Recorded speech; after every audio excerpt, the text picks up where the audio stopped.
De Julio Ramón Ribeiro, te querré eternamente.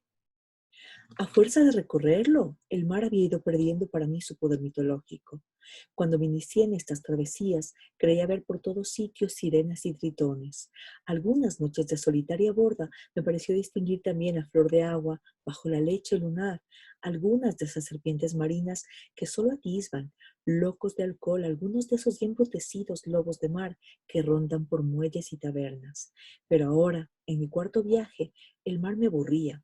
Me parecía exento de misterio, excesivo, agua sumada al agua, mineral pozo líquido conteniendo acorazados hundidos, ni siquiera bellos galeones, y carroñas verdosas de infantes de la marina.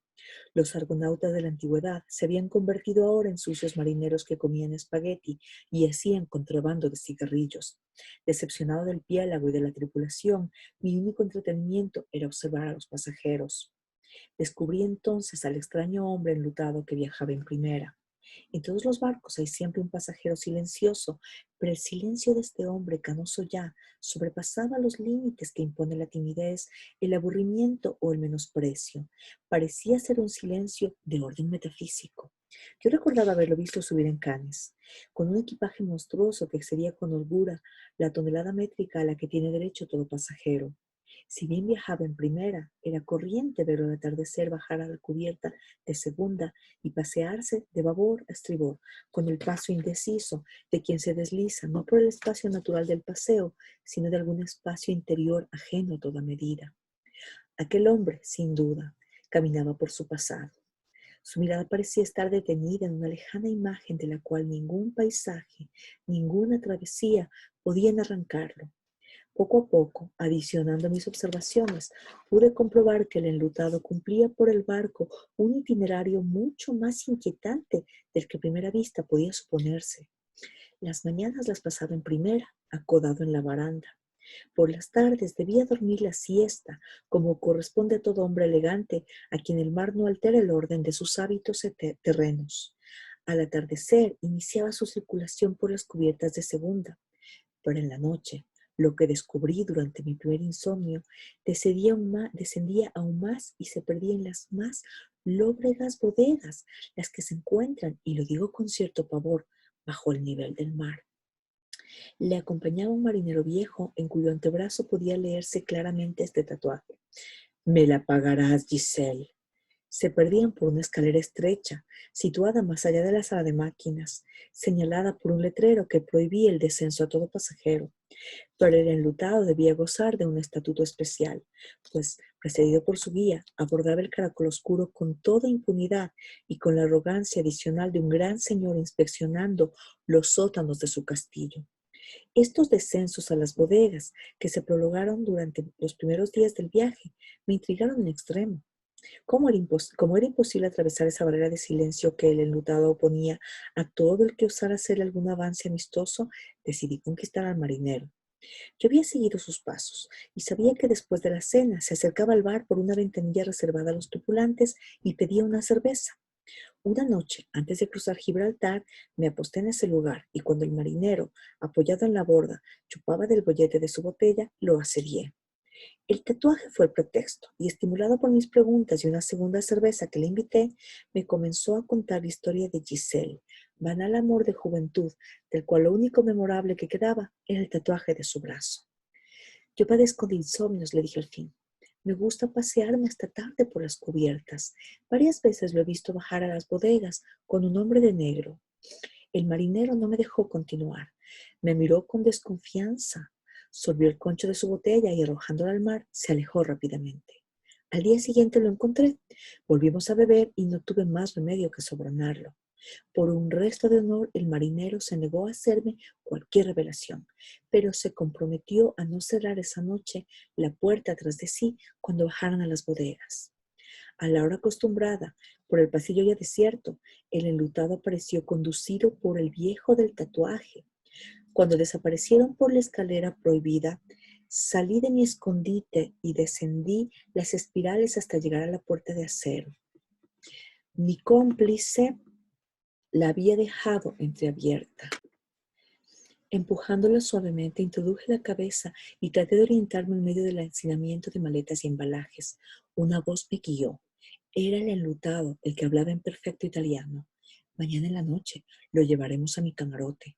Aquí hay mucha humedad y eso no me agrada. El capitán me lo ha autorizado. El marinero lo escuchaba sin interés, dándole la espalda mientras fumaba su pipa, y el enlutado estaba inmóvil, contemplando detenidamente un ataúd. Que un viajero de primera lleve un cadáver en las bodegas del barco no tiene nada de particular, pero que lo visite todas las noches y obtenga el derecho de transportarlo a su camarote es suficiente para despertar en todo espíritu un poco activo hipótesis necrofílicas. Yo hubiera hecho el resto del viaje, sino probablemente con estas suposiciones, si un incidente fortuito no me permitiera franquear la reserva del enlutado. Fue la víspera de llegar a las Islas Canarias. Hacía calor, no podía conciliar el sueño, y vistiéndome salí a dar una vuelta por estribor. Era cerca de medianoche. Se me ocurrió entonces, sin saber por qué, subir a la cubierta de proa, lugar peligroso, casi nunca visitado, pues corría en él un viento irresistible. Lo primero que vi cuando estuve en lo alto fue el perfil del enlutado, apoyado en la borda, aspirando con avidez el aire ya tibio del trópico. Decidí jugarme el todo por el todo, me acerqué a su lado y me apoyé en la baranda. No sé cuántos largos minutos permanecimos así, uno al lado del otro, sin despegar los labios. Todas las fórmulas para iniciar una conversación que tuviera la apariencia de ser una conversación ocasional me parecían cargadas de sobreentendidos y capaces de suscitar la fuga de quien me interesaba retener. Pero fue él quien me sacó de mi confusión, hablando él primero, sin dirigirse específicamente a mí, con la voz átona de quien elige a su interlocutor con indiferencia, porque está a mano, como podía haberse dirigido también a una fotografía, a un bibelot. Después de mirar durante media hora un cielo estrellado, solo cabría hacer dos cosas: echarse al mar con una piedra amarrada al cuello o encerrarse en un monasterio para el resto de su vida. Enseguida, inclinó el dorso para recoger una botella que había en el suelo. ¿Quiere un trago? Acepté su oferta y sorbí directamente del gollete un borbotón del inconfundible coñac fundador. Al poco rato estábamos conversando animadamente. Al enterarme que era chileno, abandonamos el francés, que él hablaba con una exquisita perfección, y empezamos a cambiar nuestras viejas palabras castellanas, sonoras, secas, separadas, suntuosas también, y muchas veces hueras, como obispos en fiesta o hidalgos arruinados. Para ser justo, era él quien hablaba, con esa facilidad de los hombres a quienes un ocio fino les ha permitido cultivar su inteligencia y su elocuencia. Supe que regresaba a su país después de 30 años que pasó en Europa, ocupado en visitar museos, coleccionar encuadernaciones, los libros ya no le interesaban, y educar su paladar en los mejores restaurantes de Occidente. Pero toda su conversación, donde yo comenzaba a descubrir un artificio, fruto más de la aplicación que del talento, soslayaba los asuntos personales e iba de tema en tópico con discreción, como quien se conforma con mostrar del índice de un libro a los más los epígrafes, pero nunca el tenor de los capítulos. Por fortuna, allí estaba la botella de coñac y sus sediciosos efectos.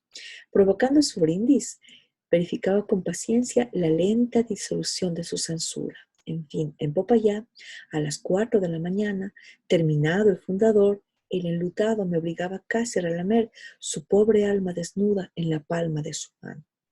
Alma candorosa, es verdad, pero en la cual, como en el antebrazo del marinero, una historia de amor había dejado a su vez el cauce de un doloroso tatuaje. ¿Quién era Alicia? No lo sé bien.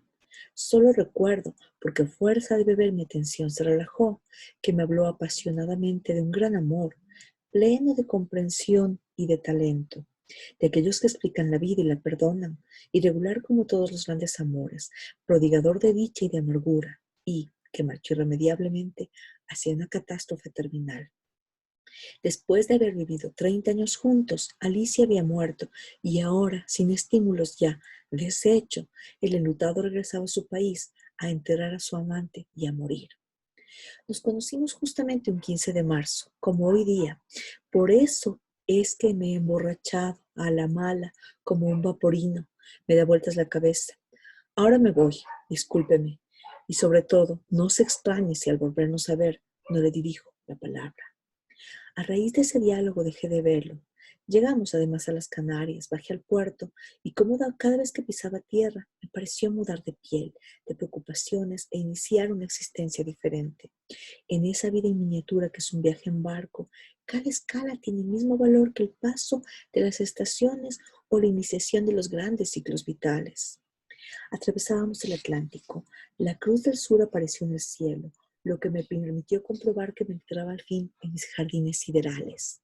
Habían subido nuevos pasajeros en Tenerife, con los cuales era necesario definirse, llamarlos o odiarlos por un cigarrillo ofrecido o la semejanza en el color de una camisa. Además, nuestros problemas sexuales se iban agravando y muchos de nosotros comenzábamos a sufrir una psicosis de embellecimiento. Mujeres que al embarcarse con nosotros nos fueron anodinas, parecían florecer a medida que duraba el viaje. Sus rasgos se reordenaban, sus senos se erguían, sus cuerpos se hacían lánguidos y provocativos, sus miradas plenas de misterio y sus palabras resumaban la miel de una seducción desconocida. Yo incluso comencé a encontrar voluptuosa, turbadora, la jiba de una pobre jorobada. A pesar de estas distracciones, no dejaba de inquietarme la desaparición del enlutado. En vano espiaba a veces las cubiertas de primera con la esperanza de distinguir su atormentada silueta. Estaría enfermo. Se habría recluido en su camarote con su muerta, presa de un acceso de misantropía. La única forma de confirmar estas suposiciones sería subiendo primera, pero a bordo las clases son tan exclusivas como en tierra, y yo no podía aspirar a una breve incursión por las altas esferas sin ser expulsado por los porteros, o peor aún, acusado de revista. Por fortuna, me hice amigo de un rico español, aceitunero andaluz que, viajando en primera, paseaba a menudo por los barrios pobres de segunda su frondosa charlatanería y su colección de gorras marineras. Diríase que su redondo cráneo no tenía otra función que servir de sostén a las más caprichosas invenciones sombreriles. Lucía alternativamente gorras de portuario bretón, de yashmán británico y de contrabandista siciliano. A veces penetraba en el bar de segunda, como un señorito penetra en una tasca de lavapiés, para demostrar aparentemente su ausencia de prejuicios aristocráticos, pero con la inconfesable intención de seducir a alguna viajera plebeya. Alrededor de un shanty nos hicimos amigos. Me contó que había subido en Tenerife y que viajaba a Sudamérica sin ningún plan, simplemente para ver cómo iban las colonias. Yo aproveché la ocasión para interrogarlo acerca del enlutado. Un hombre de negro. En primera solo viajan 15 personas. Desde que subí me hice amigo de todas, pero estoy seguro de que no viajaba nadie de luto. Olivero tenía razón, porque la misma noche de esta revelación, al visitar el servicio médico para pedir unas pastillas contra el mareo, distinguí al enlutado en un corredor. Llevaba una elegante camisa roja y un pañuelo de seda envolvía su cuello. Al verme, me dio la espalda y desapareció deprisa por una escotilla. A mitad del Atlántico se celebró la fiesta ecuatorial. Yo conocía bien estas fiestas absolutamente ficticias, en las cuales se elige un rey Neptuno y una corte de deidades marinas. Los primerizos en estas travesías son bautizados simbólicamente y embadurnados con la basa. Todo esto a la postre resulta grotesco y aburrido, pero si resolví intervenir por lo menos como espectador fue porque estas festividades favorecen una efímera promiscuidad de cubiertas, en la cual sería inevitable tropezarme con el enlutado. Por supuesto que el olivero andaluz fue elegido rey Neptuno. A mediodía, precedido por música de platillos, recorrió el barco envuelto en una sábana blanca, coronado con pámpanos postizos y blandiendo un cetro de cartón dorado. Los seguían una docena de edades, entre las cuales, sin embargo, se notaba la presencia de una mujer cuarentona, cuya elección debía haber sido el fruto de un vergonzoso avenimiento. El cortejo marino anduvo de un lado a otro haciendo escándalo y sembrando un júbilo conmovedor. Toda la población del barco, incluidos los tripulantes, seguían sus huellas.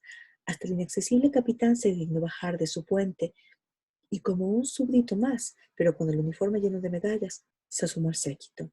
Y en las primeras filas de la caravana, dando saltitos y aplaudiendo, percibí al enlutado, de blanco esta vez, deportivo en sus sandalias, frenético bajo su gorra, adherido al cortejo con dos ojos bobos de los cuales chorreaba el agua del embeleso. Durante el almuerzo hubo pollo, espumante, helados de chocolate y una embriaguez colectiva. Hasta los camareros, tan seguros en mar movido, trastabillaban entre las mesas y echaban el minestrón en las faldas de los viajeros. Una orquesta amenizaba nuestra gula y todo el barco parecía una ciudad de locos viajando hacia algún tenebroso remolino. Más tarde, en la cubierta, se celebraron esos juegos inmemoriales de la carrera de encostalados, la gallina ciega o la manzana amarrada en una pita, juegos inventados por soldados o por frailes para conmemorar la terminación de una guerra o el vencimiento de una herejía, y que ahora, injertados en un navío, ejecutados por gente de nuestro siglo y usados porque la carta marítima indicaba un cambio de paralelo, parecían completamente desprovistos de sentido. Mi sorpresa aumentó. El grave enlutado, cuando pidieron voluntarios, estuvo en primera fila y lo vi llegar entre los dientes, una cucharita donde bailaba una bolilla, tratando, confundido entre una docena de jovenzuelos, de llegar a la meta sin que su preciosa carga se cayera. Todo esto no podía tener sino una explicación, y esa noche la encontré cuando, aprovechando la confusión, me deslicé hasta primera para presenciar el baile de disfraces. Me costó distinguirlo entre tanto mamarracho, pero estaba allí, vestido de Pierrot, bailando con una especie de cetáceo, en la cual reconocí a la más vieja de las deidades marinas. A mitad del baile salieron a la cubierta y pasearon cogidos de la mano, trémulos, dándose besos furtivos. En la parte oscura lo vi arrodillarse y extender los brazos como si recitara un poema o se declararan alejandrinos, mientras la ondina, emocionada sin duda, le acariciaba la cabeza con una de sus aletas. El resto de la historia es de una infinita trivialidad. El olivero me contó que entre mi enlutado y la jamona que subió en las Canarias había surgido un romance senil, que ya los viajeros estaban hartos de verlo reproducir, exasperados y penosos, los gestos más cándidos de la pasión. El ataúd fue restituido a las bodegas. Poco antes de llegar a Panamá, el marinero tatuado me informó que como esa distancia aún le incomodaba, el enlutado había obtenido el permiso para arrojar el féretro al mar. En Panamá los enamorados descendieron para casarse y retornar a Europa, con la esperanza de que tal vez comenzaba para ellos el eterno amor. París, 1961.